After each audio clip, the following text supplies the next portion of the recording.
চট্টগ্রামে নির্বাচনী গণসংযোগে বিএনপি প্রার্থী গুলিবিদ্ধের ঘটনায় এখনো মামলা হয়নি, থমথমে পরিস্থিতি। রাউজানে দুই গ্রুপের সংঘর্ষে গুলিবিদ্ধ আরও 4। মধ্যপ্রাচ্যে শ্রমবাজার সংকুচিত হয়ে আসলেও দুয়ার খুলছে জাপানে। প্রয়োজনীয় প্রশিক্ষণ ও ভাষাগত দক্ষতা অর্জনই বড় চ্যালেঞ্জ। নেটিভ ট্রেনার প্রত্যেকটা টিটিসিতে দেওয়া সম্ভব হয় না, পাশাপাশি এক্সপার্ট ট্রেনাররাও কিন্তু লোকাল প্রতিষ্ঠানে গিয়ে কিন্তু তারা কিন্তু কাজ করতে চায় না।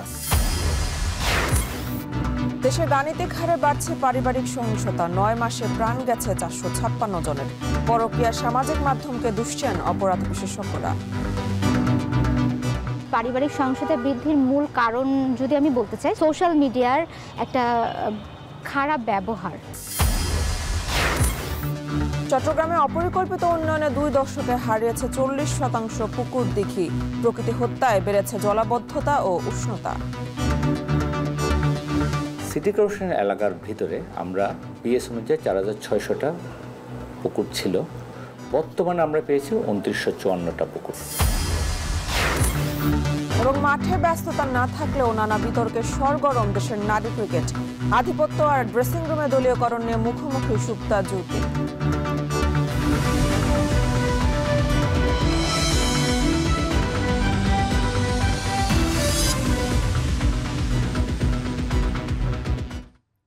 স্বাগত। এখন বাণিজ্যে পুরো আয়োজন জুড়ে সঙ্গে আছে আমি মেহেরিন অ্যানি। চট্টগ্রামে বায়জিদে বিএনপির 8 আসনের মনোনীত প্রার্থী এরশাদুল্লাহর জনসংযোগে গুলি ও একজনের নিহতের ঘটনায় 17 ঘণ্টা পেরিয়ে গেলেও এখনও কোনো মামলা হয়নি, গ্রেফতার করা হয়নি কাউকেই। এই ঘটনায় এখনও বায়জিদ এলাকায় থমথমে পরিস্থিতি বিরাজ করছে। বাড়ানো হয়েছে পুলিশি টহল। হত্যার ঘটনায় জড়িতদের ধরতে অভিযান অব্যাহত রয়েছে বলে জানায় পুলিশ। এদিকে গুলিবিদ্ধ এরশাদুল্লাহ অস্ত্রোপচারের পর নগরের এভার কেয়ার হাসপাতালে চিকিৎসাধীন আছে। তবে চিকিৎসকেরা জানান শঙ্কামুক্ত আছেন তিনি। যদিও এমন ঘটনা ঘিরে উদ্বেগ আর ভীতি তৈরি হয়েছে স্থানীয়দের মাঝে।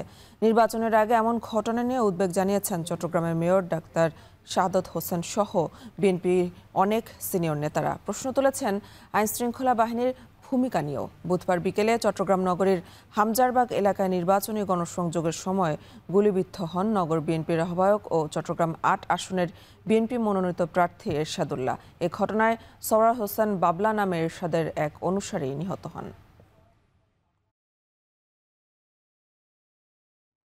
চট্টগ্রাম 8 আসনের বিএনপির প্রার্থী এরশাদুল্লাহ নির্বাচনী গণসংযোগে সহিংস হামলার ঘটনায় গভীর নিন্দা জানিয়েছে অন্তর্বর্তী সরকার।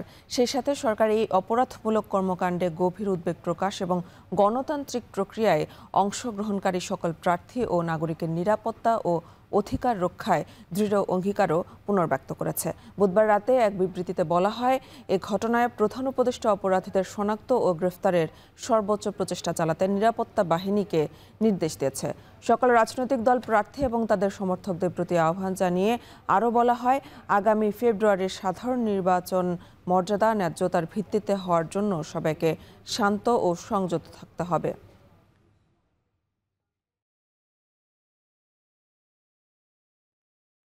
এদিকে চট্টগ্রামের রাউজানে বিএনপির 2 গ্রুপের সংঘর্ষের প্রতিপক্ষের গুলিতে 4 যুবক গুলিবিদ্ধ হয়েছেন। বুধবার রাত 11:15টায় রাউজান উপজেলার 7 নং ওয়ার্ডের কোয়েপাড়া গ্রামের চৌধুরীপাড়ায় এই ঘটনা ঘটে।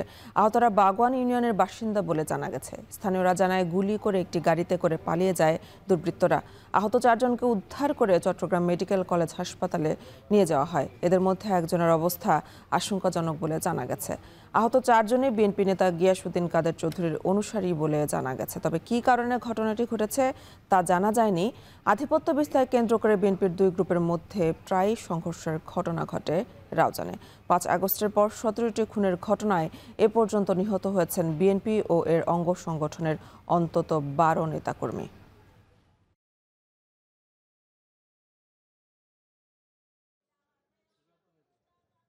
চট্টগ্রামের বায়জিদে বিএনপি প্রার্থী এরশাদুল্লাহর গণসংযোগে গুলি ও একজনকে হত্যা এবং চট্টগ্রামের রাউজানে বিএনপির 2 গ্রুপের সংঘর্ষে 4 যুবক গুলিবিদ্ধের বিষয়ে সবশেষ খবর জানাতে চট্টগ্রাম মেডিকেল কলেজ হাসপাতাল থেকে যুক্ত আছেন সহকর্মী ফাইসাল করিম।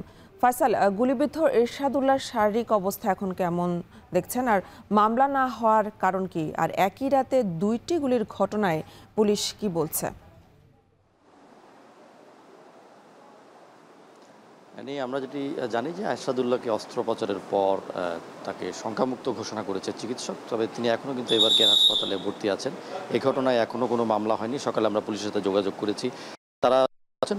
পুলিশ গতকাল রাতেই বলেছিল যে তারা অপরাধীদের ধরতে অভিযান চালাচ্ছে এবং এই ঘটনায় চট্টগ্রামের একজন শীর্ষ তালিকাভুক্ত বাবলা নিহত হয়েছেন বলে আমরা জানি। আমরা এখন আছি চট্টগ্রাম মেডিকেল কলেজ হাসপাতালে। এখানে গতকাল রাতে রাউজানের যে ঘটনাটি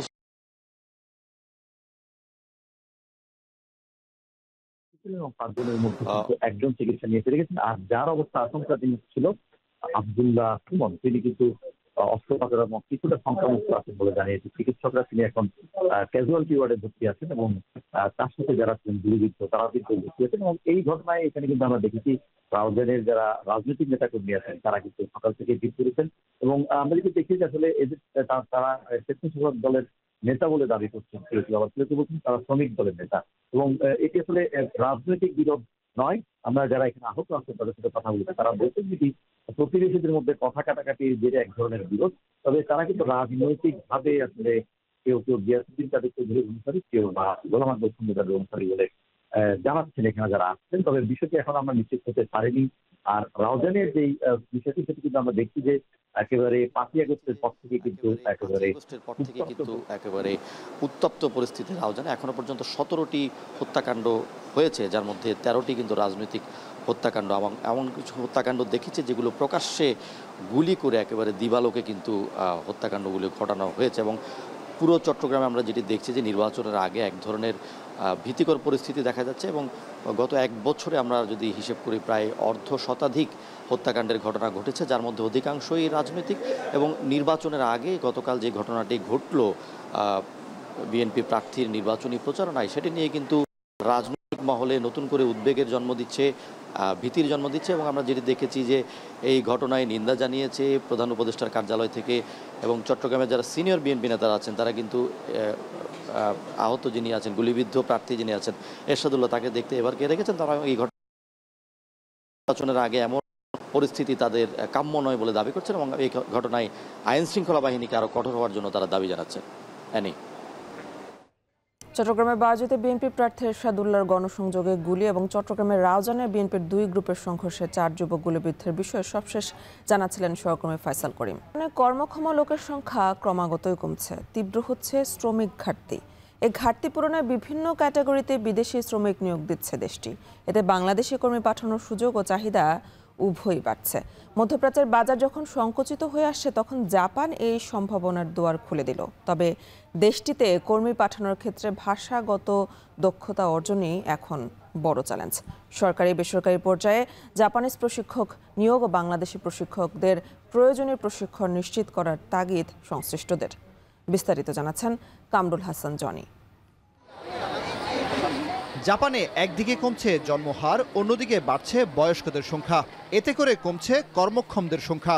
2040 সাল নাগাদ দেশটিতে শ্রমিক ঘাটতি 1,10,00,000 ছাড়িয়ে যেতে পারে। ক্রমবর্ধমান শ্রমিক সংকট মোকাবিলায় বাংলাদেশ থেকে 1 লাখ শ্রমিক নিয়োগ দিতে চায় দেশটি। Technical intern training programme TITP ও বিশেষ দক্ষতা সম্পন্ন কর্মীর আওতায় আগামী 5 বছর এই কর্মী নিয়োগ প্রক্রিয়ার পরিকল্পনা দেশটির। ইতোমধ্যে 3 ধাপে 26,000 কর্মী নিয়োগের ঘোষণাও দিয়েছে তারা। জাপানিজ ভাষা শিক্ষা প্রতিষ্ঠান ঘুরেও দেখা গেল তরুণদের জাপান যাত্রায় আগ্রহ। জাপান যাওয়ার জন্য একটু আগ্রহী আর কি, ওইখানে গেলে ভালোভাবে লাইফটা সেটেল করতে পারবো। জীবনযাপন আমাদের যেভাবে করতে হবে সেটা তারা এখান থেকে শেখানোর চেষ্টা করে। জাপানে যাওয়ার জন্য যে একটা এনভায়রনমেন্ট দরকার, যে এনভায়রনমেন্টের সাথে আমরা ম্যাচ হচ্ছে আস্তে আস্তে। দক্ষ শ্রমিকের ক্ষেত্রে ভাষা, কারিগরি শিক্ষা, পেশাগত দক্ষতা, শারীরিক যোগ্যতা, শিষ্টাচার ও সংস্কৃতির উপর মূল্যায়ন করে জাপান। কাজের ভিসা বা শিক্ষার্থী ভিসায় জাপান যাওয়ার প্রথম ও প্রধান শর্ত জাপানিজ ভাষায় দক্ষতা অর্জন। জাপানে আসার ক্ষেত্রে মূল প্রতিবন্ধকতা হচ্ছে ভাষা। আপনি যদি জাপানি ভাষায় দক্ষতা অর্জন করেন তাহলে জাপান আপনার জন্য অবারিত। জাপানের ইমিগ্রেশন অথরিটির সাথে D2G আরও আমাদের সমন্বয় সাধন করে সম্পর্ক বৃদ্ধি করতে হবে। ভাষা শিক্ষা প্রতিষ্ঠানে প্রতিনিয়ত শিক্ষার্থী বাড়লেও যোগ্য প্রশিক্ষক না পাওয়ার অভিযোগ রয়েছে। সাবেক জাপান প্রবাসী ও সাধারণ মানের প্রশিক্ষক দিয়ে চলছে বহু প্রতিষ্ঠান। এতে করে জাপান যাওয়ার প্রয়োজনীয় যোগ্যতা অর্জনে ব্যর্থ হন অনেকে। সময় দেখে যে আমাদের নেটিভ ট্রেনার প্রত্যেকটা টিটিসিতে দেওয়া সম্ভব হয় না, পাশাপাশি এক্সপার্ট ট্রেনাররাও কিন্তু লোকাল প্রতিষ্ঠানে গিয়ে কিন্তু তারা কিন্তু কাজ করতে চায় না। গত ৩ বছরে জাপানে মিয়ানমার, নেপাল ও ইন্দোনেশিয়ার কর্মী বৃদ্ধি পেলেও তুলনামূলক কর্মী বাড়েনি বাংলাদেশের। জাপানের ইমিগ্রেশন সার্ভিসেস এজেন্সির পরিসংখ্যান বলছে ২০২৪ সাল শেষে জাপানে প্রবাসী বাংলাদেশের সংখ্যা প্রায় ৩৫,০০০। এর মধ্যে ১০,০০০ রয়েছেন শিক্ষার্থী বিষয়। গত বছর জুলাই থেকে চলতি বছরের মে পর্যন্ত একটি প্রতিষ্ঠান ৩০ জনের মতো কর্মী পাঠাতে সক্ষম হলেও বেশিরভাগ প্রতিষ্ঠান চাহিদা পাওয়া সত্ত্বেও বছর শেষে ১০ ভাগের ১ ভাগ কর্মীও পাঠাতে পারেনি। আগে ধারণা করা হয়তো যে তারা হয়তো বিদেশ চলে গিয়ে অন দ্য জব তারা জিনিসটা শিখবে এবং সেই হিসাবে তারা কাজটা করবে, কিন্তু এখন সারা পৃথিবীতেই কিন্তু এই জিনিসটা একটা ধরেন যে কম্পিউটার বা এই টেকনোলজিক্যাল অ্যাডভান্সমেন্টের কারণে কিন্তু সাধারণ শ্রমিকের ডিমান্ডটা দিন দিন কমে যাচ্ছে এবং দক্ষতার প্রতি জোর দেওয়া হচ্ছে। জাপানে কর্মী নিয়োগ সংক্রান্ত সমস্যা নিরসনে প্রবাসী কল্যাণ ও বৈদেশিক কর্মসংস্থান মন্ত্রণালয় থেকে জাপান সেল গঠন করা হয়েছে। তবে এই বিষয়ে দায়িত্বপ্রাপ্ত কোনো কর্মকর্তা ক্যামেরায় কথা বলতে রাজি হননি। জাপান থেকে অভিজ্ঞ প্রশিক্ষক এনে দেশের প্রশিক্ষকদের দক্ষতা উন্নয়নে দীর্ঘমেয়াদী কর্মসূচি গ্রহণের পরামর্শ দিয়েছে টোকিও বাংলাদেশ দূতাবাস। সরকারি তালিকাভুক্ত এজেন্সির মাধ্যমে কর্মী নিয়োগের তাগাদাও তাদের। কেবল ঢাকাতেই জাপানি ভাষা শিক্ষার এ ধরনের প্রতিষ্ঠান আছে প্রায় ৩০০টির মতো। বাড়ছে সেখানে শিক্ষার্থী বিষয় আবেদনের সংখ্যা। তবে শ্রমবাজার সম্প্রসারণের জন্য জাপানের শ্রমিক ব্যবস্থা বিশ্লেষণের উপর জোর দিতে হবে বাংলাদেশের। কামরুল হাসান জনি, এখন, ঢাকা। দেশে প্রতিনিয়ত বাড়ছে পারিবারিক সহিংসতা। আইন ও সালিশ কেন্দ্রের সবশেষ পরিসংখ্যান বলছে গেল ৯ মাস পারিবারিক কলহে প্রাণ হারিয়েছে ৪৫৬ জন, যা ২০২৪ সাল থেকেও প্রায় ১৩% বেশি, যেখানে ১৬৯ জন নারীকে হত্যা করেছে তার স্বামী নিজেই। পুলিশের তথ্যমতো শুধু রাজধানীতেই প্রতি মাসে পারিবারিক সহিংসতায় হত্যা মামলা করছে ২০ থেকে ২২ জন। জমি নিয়ে বিরোধ, সামাজিক মাধ্যমে বিবাহ বহির্ভূত সম্পর্ক আর পারিবারিক মূল্যবোধের অভাবে ঘটছে সহিংসতা, বলছেন সমাজ ও অপরাধ বিশেষজ্ঞরা। আতিক সমাজের ক্যামেরায় মেহরাব সুমনের প্রতিবেদনে বিস্তারিত। বাবাকে হত্যার পর ছেলেকে বাঁচাতে অপহরণের নাটক সাজায় মা ছেলে মিলে। সন্ধ্যার পরে করলো যে হয় এই ছেলেটা ওই তার বাপরে কুবাইছে, পরে চাকু হাতে বটি হাতে, গায়ে রক্ত, পরে বের হয়ে গেছে। শুধু একটি ঘটনা নয়, প্রায় প্রতিদিনই দেশের কোথাও না কোথাও ঘটছে এমন পারিবারিক হত্যাকাণ্ড। দীর্ঘ ৩ বছর প্রেমের পর বিয়ে করেন মোটর মেকানিক জুনায়েদ। বিয়ের পর জানতে পারেন তার স্ত্রীর বিবাহ বহির্ভূত সম্পর্কের কথা। তখন স্ত্রীকে হত্যার পর নিজে করেন আত্মহত্যা। আর জোয়ার টাকা চাইলে দিতে অস্বীকৃতি জানালে বাবা মাকে নৃশংসভাবে হত্যার পর ঘরের মেঝেতেই মাটি চাপা দেয় ছেলে। তার ওয়াইফকে হত্যা করার পর নিজেও সে সুসাইড করে। পরে সকালে দোকানে না আসাতে আমরা বাসায় গিয়ে দেখি যে দরজা খুলতেছে না। ছেলেটা বটি এক হাতে ছুরি নিয়ে নামছে, ওই অবস্থায় নামছে করে মানুষের ভয়ে ওনার কাছে যাইতে পারেনি। ভালোবাসা, বিশ্বাস আর রক্তের সম্পর্কের বন্ধনে ফাটল ধরাচ্ছে হিংসা, অবিশ্বাস আর প্রতিশোধ। গত ৯ মাসে দেশে ৪৫৬টি পারিবারিক হত্যার ঘটনা ঘটেছে, যা আগের বছরের তুলনায় প্রায় ১৩% বেশি। এর মধ্যে স্বামীর হাতেই প্রাণ হারিয়েছে অন্তত ১৬৯ জন নারী। সামাজিক যোগাযোগ মাধ্যমে বিবাহ বহির্ভূত সম্পর্ক, জমি নিয়ে বিরোধ এবং জুয়া আর মাদকাসক্তির টাকার লেনদেন এখন পারিবারিক সহিংসতার বড় কারণ হয়ে দাঁড়িয়েছে। শুধুমাত্র রাজধানীতে প্রতি মাসে প্রায় ২০ থেকে ২২ জন পারিবারিক হত্যাকাণ্ডের শিকার বলে জানান পুলিশ। গড়ে ২০ থেকে ২২টির মতো খুনের ঘটনা সংঘটিত হয়। এর মধ্যে একটা উল্লেখযোগ্য অংশ অবশ্যই পারিবারিক বা দাম্পত্য কলহের জের ধরে ঘটে থাকে। যখন সচেতন হবে, পুরুষতান্ত্রিক সমাজ ব্যবস্থা, অর্থনৈতিক অসচ্ছলতা আর সামাজিক যোগাযোগ মাধ্যমের অপব্যবহারেই বাড়ছে পারিবারিক সহিংসতা। এছাড়া মূল্যবোধের অবক্ষয় আর বিচারের দীর্ঘ সূত্রিতাকে বড় কারণ বলে মনে করেন বিশেষজ্ঞরা। বর্তমানে পারিবারিক সহিংসতা বৃদ্ধির মূল কারণ যদি আমি বলতে চাই, সেটা হচ্ছে পুরুষতান্ত্রিক যে একটা প্রভাব আছে সিদ্ধান্ত দেওয়ার ক্ষেত্রে, এটার একটা প্রভাব। আরেকটা হচ্ছে সোশ্যাল মিডিয়ার একটা খারাপ ব্যবহার। যে ধরনের নীতি নৈতিকতার কিংবা যে ধরনের আস্থার, শ্রদ্ধার, সম্মানের সম্পর্ক থাকা দরকার, এই জায়গাগুলোতে যথেষ্ট ঘাটতি আছে। সামাজিক আন্দোলন, পারিবারিক শিক্ষা আর ধর্মীয় মূল্যবোধ জাগ্রত করার পরামর্শ ধর্মীয় নেতার। পারিবারিক শিক্ষা এর সাথে ধর্মীয় শিক্ষা, যদি মোরাল এডুকেশনকে যদি আমরা অ্যাড্রেস করতে পারি, যখন দিনের এই শিক্ষা মানুষের ভিতরে চলে আসবে, তখন ওই সমাজটা শান্তি, স্থিতিশীলতা, নিরাপত্তার বাঁধনে পরিণত হয়ে যাবে। এছাড়া পরিবারের সঠিক মূল্যায়ন আর বোঝাপড়ার মাধ্যমে সহিংসতা কমানো যেতে পারে বলে মনে করেন এই সমাজ ও অপরাধ বিশেষজ্ঞ। পরিবারকে আরো জুৎসই, আরো সময় উপযোগী করার জন্য পরিবার ভিত্তিক সেবা ব্যবস্থা সরকারের পক্ষ থেকে চালু করা, এই তিনটি ব্যবস্থা যদি চালু করা যায়, যথাযথভাবে চালু করা যায়, তখন এই পারিবারিক সহিংসতা বা সংঘাত সহিংসতার প্রসঙ্গগুলোকে নিয়ন্ত্রণ করা যায়। মানুষ সামাজিক জীব, সমাজের প্রয়োজনেই গড়ে ওঠে পরিবার। এই পরিবার থেকে যখন ব্যক্তি স্বার্থকে বেশি প্রাধান্য দেওয়া হয়, তখন শুরু হয় পারিবারিক কলহ, সমাজ হয় নষ্ট। এ নষ্ট সমাজ থেকে মুক্তি পেতে দরকার মূল্যবোধ সম্পন্ন পারিবারিক ও নৈতিক শিক্ষা, এমনটাই মনে করেন বিশেষজ্ঞরা। মেহরাব সুমন, এখন, ঢাকা। জুলাই সনদ বাস্তবায়ন আদেশ জারি এবং নভেম্বরে গণভোট আয়োজন সহ 5 দফা দাবিতে আজ প্রধান উপদেষ্টা ডক্টর মোহাম্মদ ইউনূসের কাছে স্মারকলিপি প্রদান করবে জামায়াতে ইসলামী সহ সমমনা 8 দল। এ বিষয়ে আরও জানাতে মতিঝিল শাপলা চত্বর থেকে যুক্ত আছেন সহকর্মী ওমর ফারুক। ওমর, বিভিন্ন দলের নেতাকর্মীরা জড়ো হতে শুরু করেছে কিনা জানাবেন, আর কয়টা নাগাদ স্মারকলিপি জমা দিতে যাবেন তারা, বিস্তারিত জানাবেন।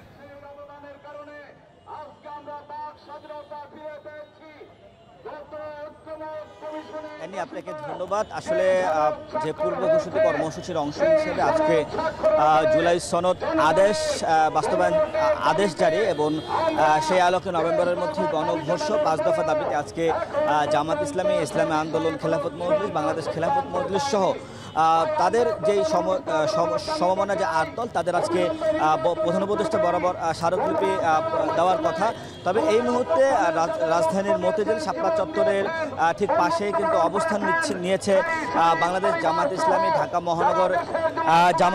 ঢাকা মহানগরের দক্ষিণ শাখা। আর আরও যদি বলি যে অন্যান্য যে দলগুলো আছে, তারা কিন্তু ঢাকার বিভিন্ন স্থানে অবস্থান নিয়েছে।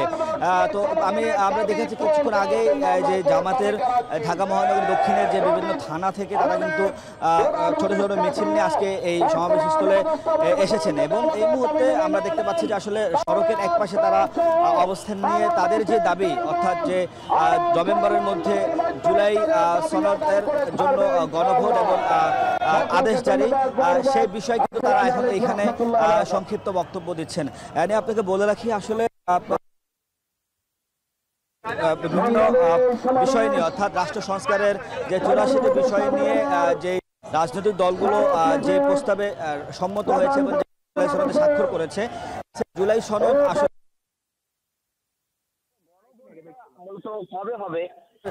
সিদ্ধান্ত ফলে জামাত ইসলাম, ইসলামী আন্দোলন, খেলাফত মজলিস সহ তারা কিন্তু বেশ দাবি জানিয়ে আসছে এবং আমরা দেখেছি কয়েক ধাপে তারা এর আগে গত 30 অক্টোবর তারা নির্বাচন কমিশন বরাবর তারা স্মারকলিপি দিয়েছে এবং তারা বিভিন্ন ধরনের কর্মসূচি তারা পালন করছে।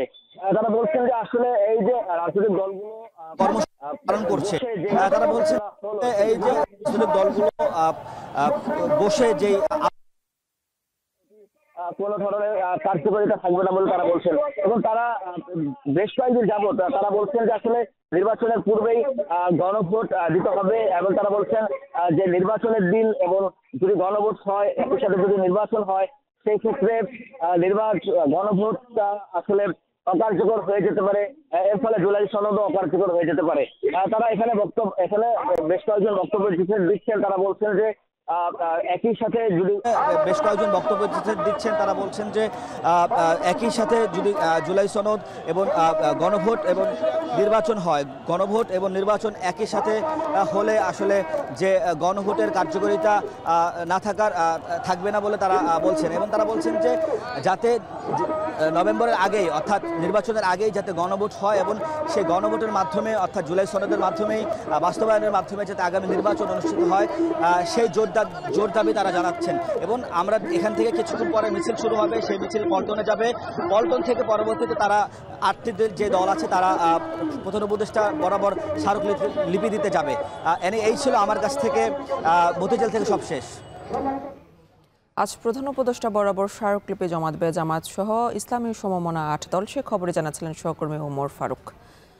সাগর পাহাড় নদীর শহর হিসেবে পরিচিত হলেও ইতিহাসে জলাধারের নগর চট্টগ্রাম। সম্ভ্রান্ত জমিদার, ধনাঢ্য ব্যবসায়ী, মুঘল সম্রাট বা রেলের বিকাশে যেই নগরে একসময় প্রাণ সঞ্চার করত প্রায় 5000-এর মতো পুকুর দিঘি, প্রকৃতির রূপ আর পাখির ঝাঁকে ধরা দিত এক ভালোবাসার শহর।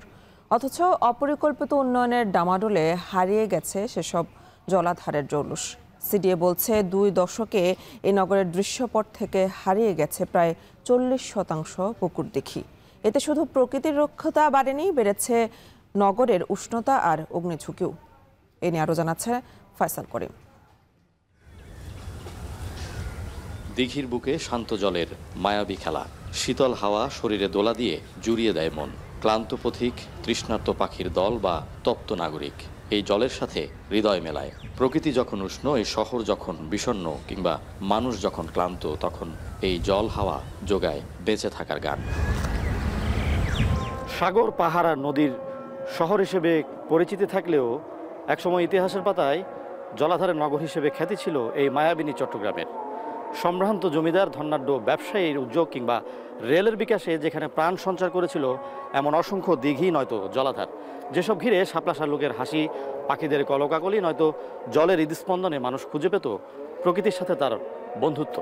শহরের মানচিত্রে ভালোবাসা আর প্রশান্তির এমন প্রায় 5000 জলাধার একসময় খুঁজে পাওয়া গেলেও সেসবের অনেকগুলোই আজ হারিয়ে যাওয়া সোনালী অতীত।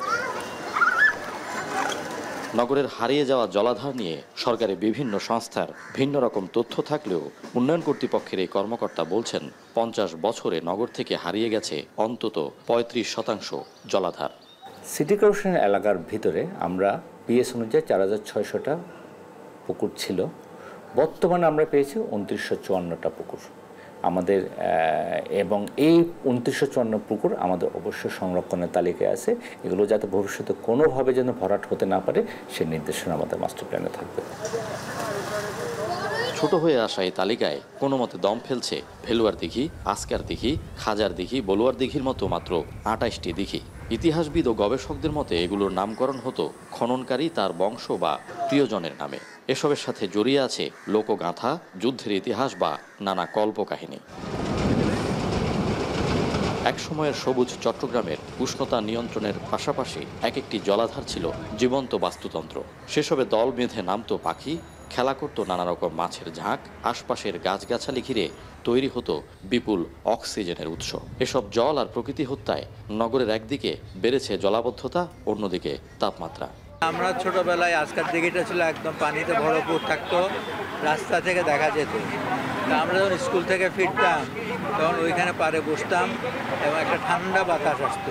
এক হচ্ছে আমাদের মুনাফার প্রতি লোভ, আরেকটা হচ্ছে যে নগরের যে সত্যিকার চেহারা, নগরের যে সত্যিকার যে উপাদানগুলো, এইগুলোর যে গুরুত্ব, এটা বুঝতে না পারা।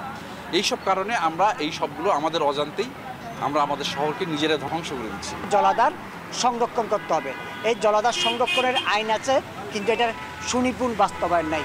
নগরের নতুন মাস্টার প্ল্যান আর কর্পোরেশনের পরিকল্পনায় জলাধার রক্ষা ও উদ্ধার গুরুত্ব পাচ্ছে। বিশেষ করে চট্টগ্রামের মেয়র এসব দিঘি জলাধারকে নান্দনিক পরিকল্পনায় সাজানোর ঘোষণা দিলেও বাঁধ সাধছে দখল ও সহযোগিতার অভাব।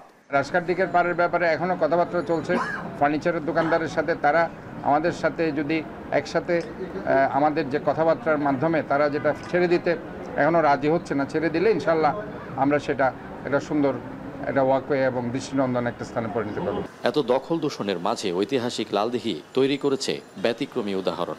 এ দিঘি ও পার সংরক্ষণের কারণে চারপাশে প্রতিদিন শ্বাস নেয় কিংবা প্রশান্তিতে হেঁটে বেড়ায় নগরবাসী।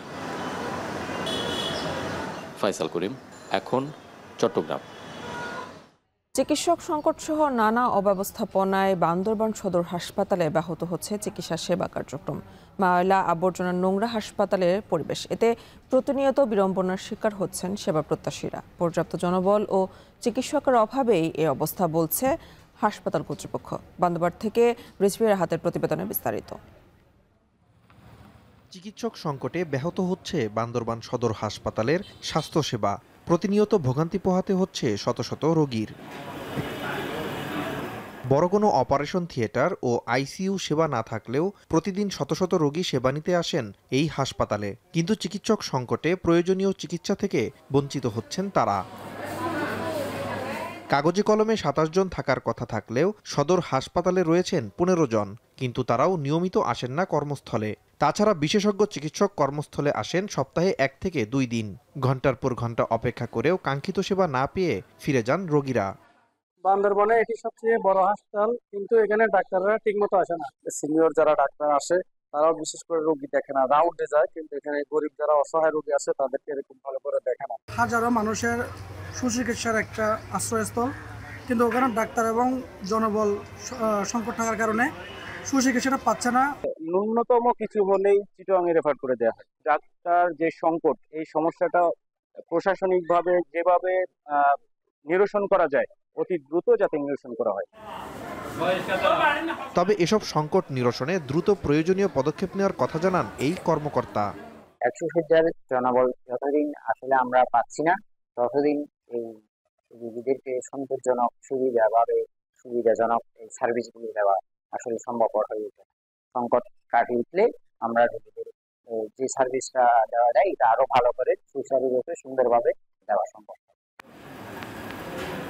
2005 সালে 50 থেকে 100 শয্যার হাসপাতালে উন্নীত করা হয় বান্দরবান সদর হাসপাতালকে। তবে শয্যা সংখ্যা বাড়ানো হলেও বাড়েনি জনবল। এখন বান্দরবান নগর প্রশাসনের সদস্যদের নাম ঘোষণা করেছেন যুক্তরাষ্ট্র নিউ ইয়র্ক সিটির নবনির্বাচিত মেয়র জোহরান মামদানি। দলের নেতৃত্ব দেবেন 5 নারী সদস্য। স্থানীয় সময় বুধবার নিউ ইয়র্ক সিটির কুইন্স বরোর ফ্লাশিং মিডোস করোনা পার্কে সভাপতি দলের সদস্যদের নাম ঘোষণা করেন মামদানি। সাবেক ফেডারেল ট্রেড কমিশনের সহ সভাপতি লিনা খান সহ এই দলে রয়েছেন সাবেক deputy mayor Maria Torres Prinzer, ওয়ে অফ নিউ ইয়র্ক সিটির প্রধান গ্রেস বনিলা, স্বাস্থ্য এবং মানব সেবার সাবেক ডেপুটি মেয়র মেলানি হার্জক। দলের রাজনৈতিক পরামর্শদাতা হিসেবে কাজ করবেন এলানা লিওপোল্ড। শেষ করবো এখন বাণিজ্য, তবে তার আগে শিরোনামগুলো আরো একবার।